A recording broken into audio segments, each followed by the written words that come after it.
റാണി wear ചെയ്ത സാരിയിലേക്ക് മഴത്തുള്ളിയുടെ ഒരു drop വീണ് ഫെയ്ഡ് ആയി വന്നിട്ടുള്ള ഒരു പാറ്റേൺ ആണ്.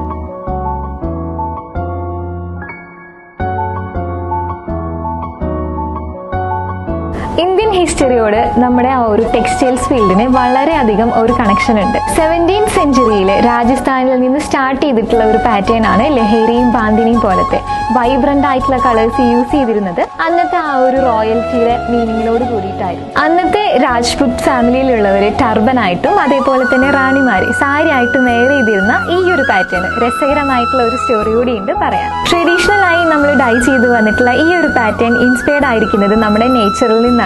അന്ന് ഈ റോയൽ ഫാമിലിയിലേക്ക് നമ്മൾ സാരീസും അതേപോലെ തന്നെ ടർബൻസും പോലെയുള്ളത് വീവ് ചെയ്ത് മേക്ക് ചെയ്ത് കൊടുക്കുമ്പോൾ തന്നെ അവരത് വെയർ ചെയ്തിട്ട് അറിയാതെ മഴയത്തൊന്ന് പോയി നിന്നിരുന്നു. സോ റാണി വെയർ ചെയ്ത സാരിയിലേക്ക് മഴത്തുള്ളിയുടെ ഒരു ഡ്രോപ്പ് വീണ് ഫെയ്ഡ് ആയി വന്നിട്ടുള്ള ഒരു പാറ്റേൺ ആണ് നമുക്ക് ഇൻസ്പയർഡ് ആയത്. ഇത് കൂടാതെ വേറൊരു സ്റ്റോറി കൂടി ഉണ്ട്. രാജസ്ഥാനിലെ മലനിരകളിലെ കാറ്റടിച്ച് ഫോം ആയി വന്നിട്ടുള്ള ആ ഒരു പാറ്റേണും ഈ ഒരു ടെക്സ്ചർ മേക്ക് ചെയ്യാനായിട്ടുള്ള ഇൻസ്പിറേഷൻ ആയിരുന്നു.